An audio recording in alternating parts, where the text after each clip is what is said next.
반갑습니다. 한국사 대중화와 올바른 수교육을 위해 열심히 뛰고 있는 한국사 전문 강사 강지민 인사드리도록 하겠습니다. 최근 일본 열도 군마현에서 굉장히 충격적인 소식 하나가 들려왔습니다. 아마 여러분들도 뉴스를 통해서 한 번쯤 접하실 텐데요. 어떤 소식이냐? 바로 일본 군마현 현립공원 내 군마의 숲에 조성되어 있던 일제강점기 강제노역 조선인 노동자 추도비가 일본 군마현 측에 의해서 강제로 철거되었다는 굉장히 충격적이고 안타까운 소식이었습니다. 저는 이 뉴스를 듣고 정말 피가 꼭 끓었었고 분노가 치밀어 올랐습니다. 어떻게 된 일인지 지금부터 저와 함께 한번 알아보도록 하겠습니다. 먼저 이 조선인 노동자 추도비가 무엇이냐? 일제강점기 때 우리 조상님들이 일본 열도에 강제징용 노동자로 끌려가서 노예처럼 혹사당하시다가 광복 이후에도 고향 땅을 밟지 못하고 이국 땅에서 돌아가신 분들이 굉장히 많습니다. 그래서 일본의 양심 있는 시민단체에서 이렇게 억울하게 돌아가신 조선인 노동자들의 희생자의 그 넋을 위로하고 또 아픈 역사를 기억함과 동시에 나아가서는 한일 우호관계 정진을 위해서 1995년 일본 군마현 현립공원 내 군마의 숲에다가 일제강점기 강제노역 조선인 노동자 추도비를 건립하게 되었던 것입니다. 물론 이때 일본 군마현 의회에서도 만장일치로 찬성하였습니다. 근데 이때 군마현에서 허가를 낼 때 조건을 달았어요. 그 조건이 무엇이냐? 정치적 행사, 종교적 행사는 안 된다는 겁니다. 즉 정치적이나 종교적으로 악용할 생각하지 말라고 엄포를 놓았던 것이죠. 그리고 또 하나는 뭐냐? 10년마다 갱신 허가를 받아라는 겁니다. 너희들 우리한테 밑보이면 허가를 내주지 않겠다는 역시 일종의 엄포인데요. 그러다가 문제가 생겼습니다. 2012년 추도제 행사 도중 한 행사 참가자가 강제연행이라는 구호를 내뱉었고 이것이 바로 일본 극우단체한테 공격의 빌미를 주었던 겁니다. 자 봐라, 정치적 발언을 했다. 정치적 행사로 변질되었다. 그러니 저 조선인 노동자 추도비는 철거되어야 된다고 극우단체가 말도 안 되는 공격을 퍼붓고 결국 2014년 일본 군마현에서는 이제 극우단체의 공격을 받아들여서 더 이상 갱신 허가를 내주지 않게 됩니다. 너희들이 먼저 약속을 어겼으니 이제 갱신 허가를 내주지 않겠다는 것인데 일본 시민단체는 이에 불복해서 결국 소송을 제기하게 됩니다. 기나긴 소송 끝에 2022년 우리나라 대법원에 해당하는 일본 최고법원의 판결이 결국 나왔지만 우리가 예상했던 대로 결국 일본 군마현 측의 손을 들어주게 됩니다. 일본 군마현의 처분이 적법하다는 내용이었죠. 결국 일본 군마현은 일본 최고법원의 판결이 나왔으니 너희들이 자진 철거해라. 만약 자진 철거하지 않겠다면 우리가 강제 행정 대집행에 나설 수밖에 없다. 이러면서 최후 통첩을 말리게 됩니다. 일본 군마현 측의 최후 통첩에도 불구하고 일본 시민단체는 끝까지 자진 철거를 거부하였고 결국 2024년 1월 29일 바로 최근이었죠. 일본 군마현 측에서는 굴삭기를 동원해서 강제 행정 대집행에 나서게 됩니다. 그러면서 그 굴삭기로 조선인 노동자 추도비를 산산조각 내고 그 터조차 파헤쳐서 흔적조차 없이 만들어버렸습니다. 굉장히 충격적이고 슬픈 소식이 아닐 수 없습니다. 이때 일본 그 군마현 시민단체 관계자가 했던 말이 제 내리 속에 지금 맴돌고 있거든요. 어떤 말씀이냐면 이 조선인 노동자 추도비는 일본 군마현에 살아있는 양심이었다. 그런데 오늘 이 군마현의 양심이 갈갈이 찢겨지고 말았다라고 한탄하시면서 앞으로 향후 대응을 모색하기도 했지만 현재로서는 별다른 대응책이 없는 상황입니다. 자, 여러분은 이 뉴스를 접하고 어떤 생각이 드십니까? 우리가 역사를 보더라도 이 일본은 가장 신의가 없는 믿을 수 없는 족속이고 국가입니다. 정말 거짓말을 밥 먹듯이 하고 후한무치한 그런 애들이 바로 일본이라고 할 수 있겠죠.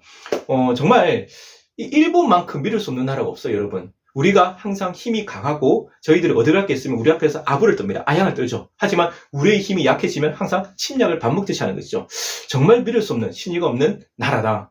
자, 그런데 왜 이렇게 일본 군마현 사태 같은 일이 벌어졌을까? 저는 봤을 때 윤석열 정부의 이 외교관, 역사관에 저는 문제가 있다고 봅니다. 윤석열 정부는 굉장히 일본 정부에 대해서 저자실을 넣어갖고 좀 굴욕적인 외교를 했다고 볼 수 있거든요. 왜 그러냐면 본인들이 볼 때는 지금 북한, 중국, 러시아 같은 일단 공산주의 국가 또는 독재주의 국가에 맞서기 위해서 한미일 동맹이 강화되고 부활되어야 된다고 생각합니다. 즉 자유진영, 항상 하는 말 있지 않습니까? 가치 외교, 이념 외교죠. 이 자유민주주의 진영이 단결해서 저런 국가들 세력에 맞서야 되는데 그러려면 한일 관계가 개선돼야 되잖아요. 근데 한일 관계 개선을 막고 있는 그 장애물이 뭔가? 바로 과거사 문제라면. 그러니까 과거사 문제를 해결해야 한일 관계가 개선될 수 있는데 문제는 가해자인 일본은 변할 생각이 추호도 없다는 겁니다. 일본은 후한무치하고 뻔뻔하지 않습니까? 절대 바뀔 생각이 없어요. 그럼 어떻게 하느냐? 우리가 양보하지 않고 우리가 덮고 넘어가자는 겁니다. 그게 바로 윤석열 정부의 대일 외교관이고 역사관이라 할 수 있거든요. 굉장히 저는 천박한 역사관이라고 보고 있습니다. 여러분 역사는 이미 흘러가 버린 이런 골동품 유산이 아닙니다. 굉장히 소중한 역사거든요. 우리가 이 시점에서 일본과 과거사 문제를 분명히 짚고 넘어가야 되는 이유는 뭐냐면 역사는 여러분 항상 반복됩니다.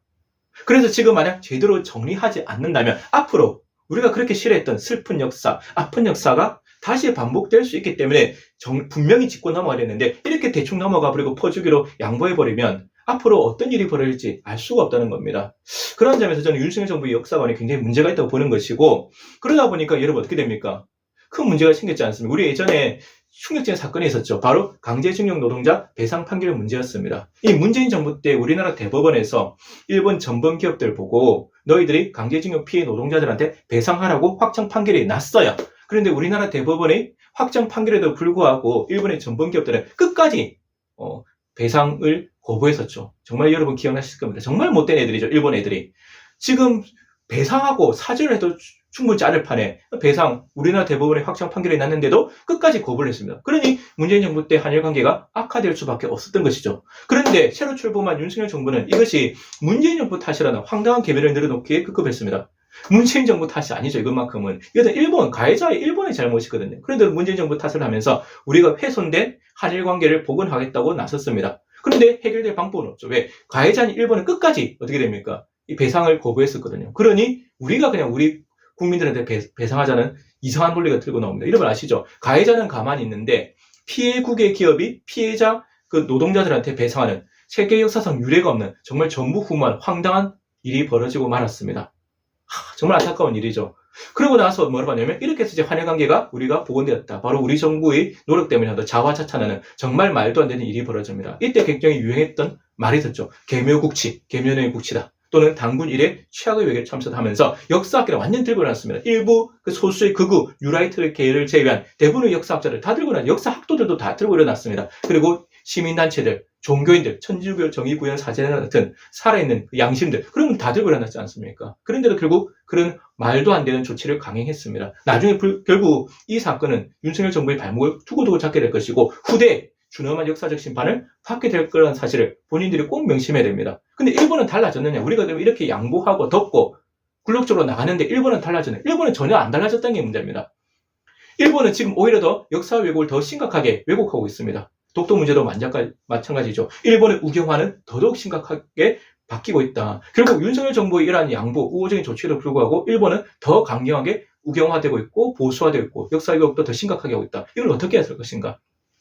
윤석열 정부에서 항상 했던 말이 있지 않습니까? 당당한 외교, 소신의 외교. 근데 그 북한과 중국, 러시아에 대해서는 당당한 외교를 합니다. 할 말 다 하죠. 강경 발언을 쏟아냈습니다. 근데 일본에 대해서는 하지 못합니다. 일본이 이렇게 독도에 대해서 망언을 쏟아붓고 야스쿠니 신사 참배를 하고 공물을 바치고 역사 왜곡을 하는데도 불구하고 이에 대해서는 제대로 된 대응을 하지 못한다. 바로 본인들의 말한 공정과 상식은 다 사라지고 없는 겁니다. 이중 플레이죠. 정말로. 정말 안타까운 일입니다. 그래서 얼마 전에 이런 일도 있었지 않습니까? 우리나라 국방부에서 장병들 정신교육 그 자료를 발표했는데 그 교재에 보면 이 독도가 우리 고유의 영토가 아니고 영토 분쟁지로 표기되었습니다. 말도 안 되는 일이죠. 그래서 완전히 들고 일어나는 민심이 폭발했지 않습니까? 그러니 뒤늦게서야 그 정신교육 그 자료를 교재를 회수해서 전량 폐기하는 사건이 벌어졌는데 이거는 그냥 넘어갈 일이 아닙니다. 윤석열 정부의 이 대일 외교관 심지어 독도를 바라보는 문제조차도 굉장히 심각하다.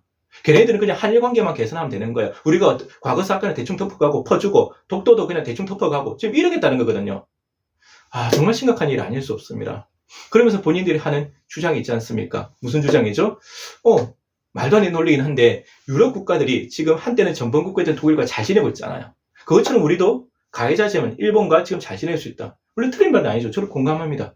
저도 일본과의 미래지향적인 한일 관계 좋습니다. 하지만 독일과 일본은 차원이 다릅니다. 이거 완전 말도 안 되는 황당한 개변이지 않습니까?